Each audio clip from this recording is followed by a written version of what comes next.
taking care this stream because I got me a caretaker. So if you're looking at my primaries, I'm only missing 2 primaries now, the Lumia Prodigal and the Trial. And I just got the caretaker yesterday.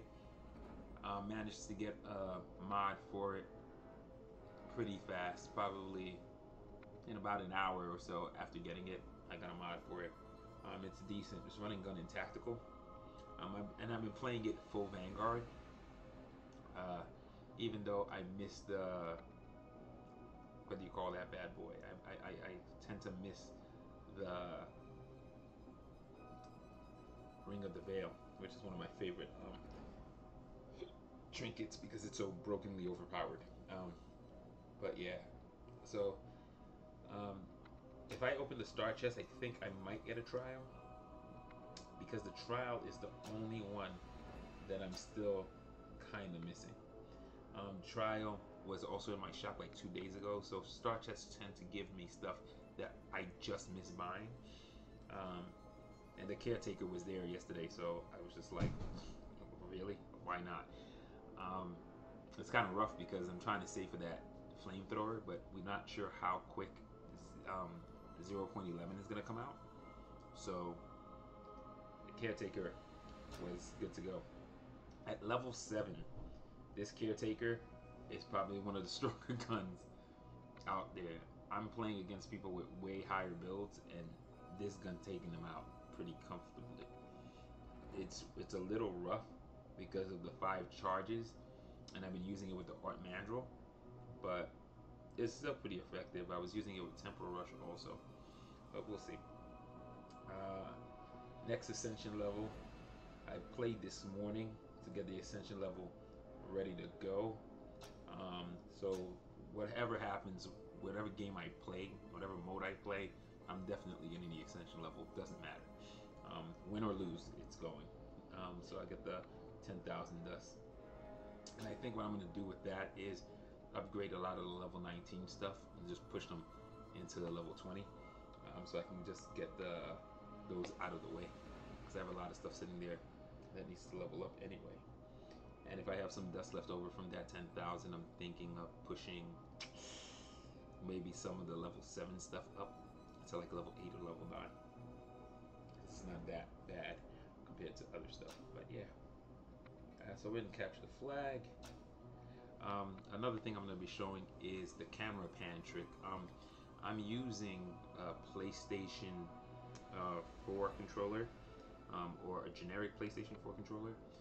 There's a share button there, and when you press share, it actually creates a little circle that allows you to camera pan. So I'm going to show you guys that, and you can pan the camera over the map, and you can look at different parts of the map, which is pretty interesting.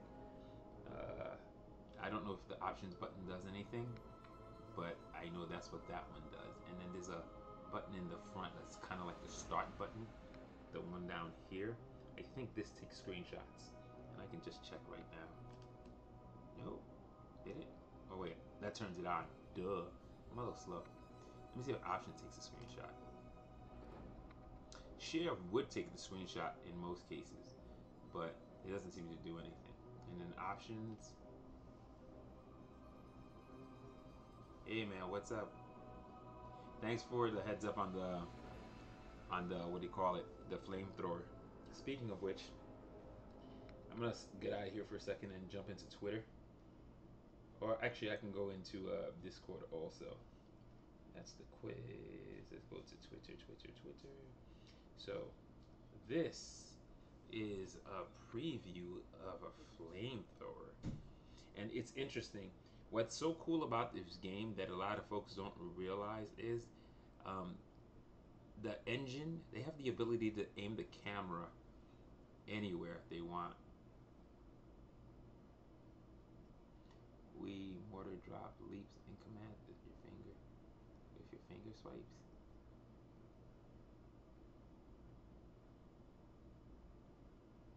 So I'm not sure what that means. But it's kind of cool. The angle that they're showing you is not an angle you usually see in the game, but they have the ability to aim the camera in any way they want. If you ever played Vainglory and you were playing some of the replays, in the replay, you can actually zoom in and bring it down to ground level. If you wanted to, you could look at the way the game looks from the perspective of the character if you wanted to. And it's really interesting. That was one of the things you could do. That's kind of why I would like either a replay or a spectator mode that allows you to zoom in and play around. So that, I believe, is the Brighton, and that's the primary flamethrower. And the other one is the pyrotechnic something or other. I never remember that one's name because it's a double name. And I believe neither. I don't remember if one is Vegan or not. There's definitely another dual weapon coming, and I think that's the support weapon for heavies. It's a dual heavy, and I believe it's going to be a heavy pistol, and I think it's going to be support. If not, it would make sense for the heavy flamethrower to be a support weapon at least. So support could definitely use some more weapons in their mix, because right now we have 2 support weapons. We only have 1 seeker weapon. That's why I was thinking maybe the flamethrower might be seeker, because we don't really have any other seeker primary weapons right now. You just the Northern Warmth, and that's all you got. Before the right now, also support heavy. The only support heavy you have is the Miser. So there's only 1 gun for each heavy and support. So I could see both flamethrowers being support too. It would make some sense because they actually would work with each other. So that's exciting. The other cool thing that has a lot of people. Let me go to the Twitter itself.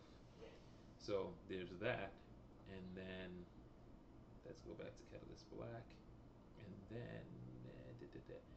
then there's this, the Quest Hub. So finally, this is something we've been talking about for I think at least 6 months. Once they added in dailies and they started adding quests, we were like, can't we have more quests? Like if you look at the top quest there, deal 25,000 damage to primals. Duh, like easy peasy. Stuff like that, or kill, what do you call it? 1,000.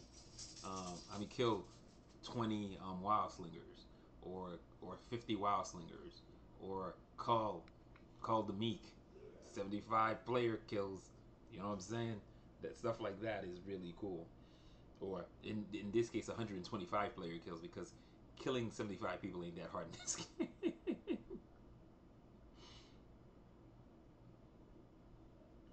Yeah, like, believe it or not, the chain guns would have been a great support weapon. I get it's a vanguard weapon, but it would have been a great support weapon too. Specifically the Finlay. The Finlay, because if you're laying cover fire, like the vanguards are supposed to be the guys who are in the front. But if you're using a chain gun, you don't want to be in the front. You want to hit suppression fire, and you let some other guys like with the shotguns come to the front. Like, that's just logical. So I see chain guns as support weapons. It's just more logical. But they're vanguard in this game, so it's a little weird. There's also, if you notice that the dailies, there's like 1, 2, 3 dailies now, and it looks like there's another 2. Maybe there's a weekly and a monthly. Might be part of the new stuff that they might be adding.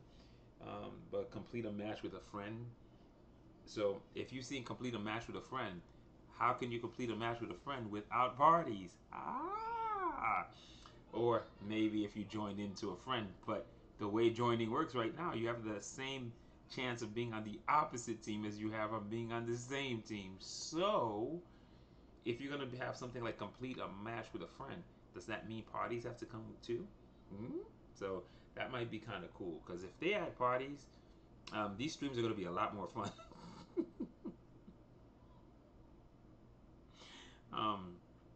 So these streams will be a lot more fun, because honestly, if we're moving in groups of 4 or 5s, it makes life a lot easier.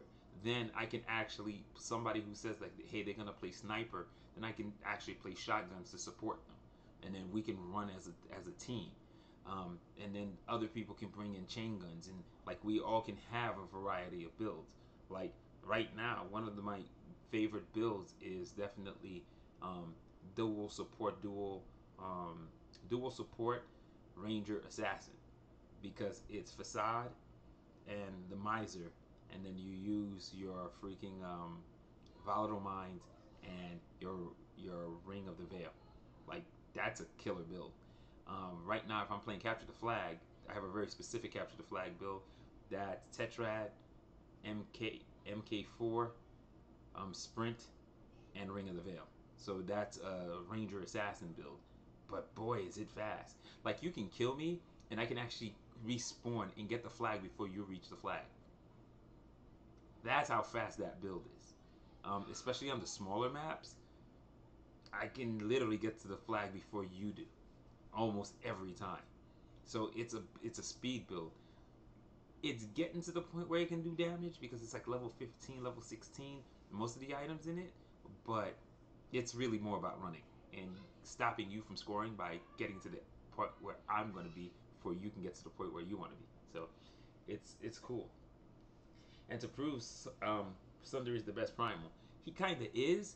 He's the most all-around primal out of all 5 of them. He's the most all-around. He's the second fastest. He's definitely like the second strongest, like in damage per second. Like, he's definitely, specifically if you're talking about melee brawling, I can beat almost every other primal with him. The only reason I'm having a tough time is right now my health is low because the relic I'm using is only level 12.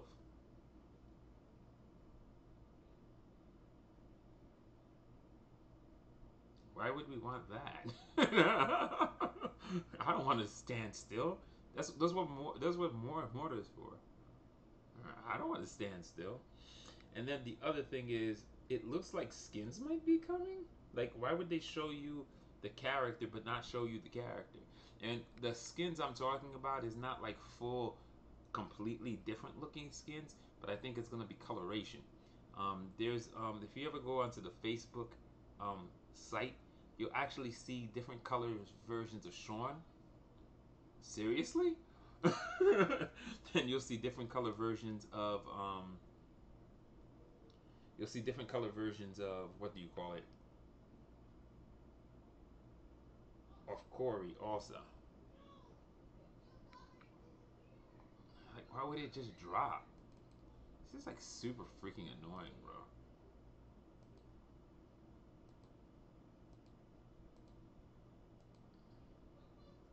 Why the hell would you just drop? That doesn't make any damn sense. Yeah, so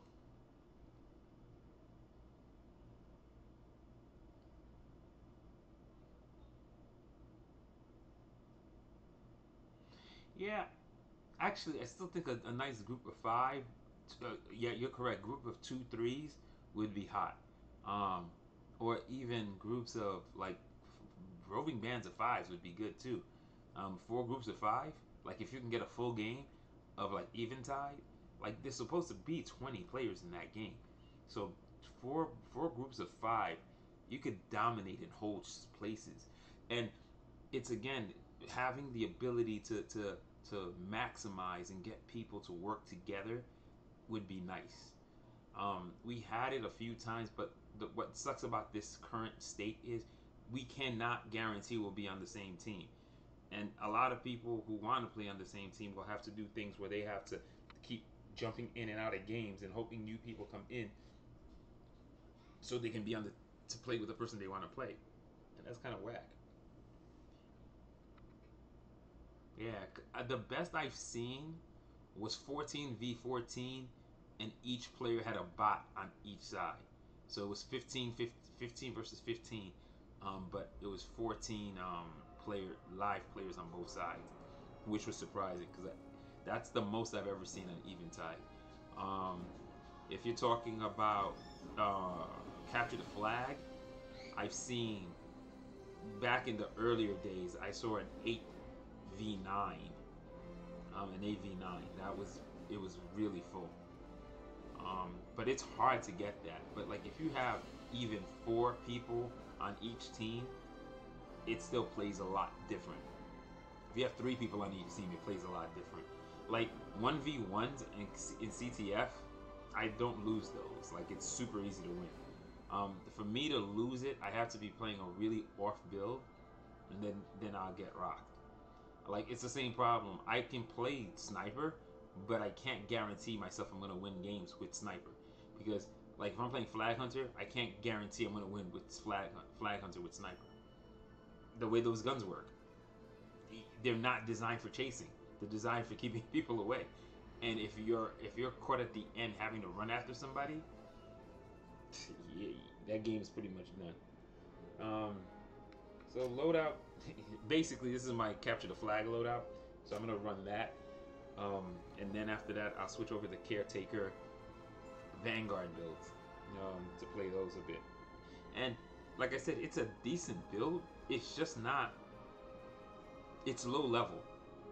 That whole build averages around a 7. So the actually no, it'd be higher. I keep forgetting my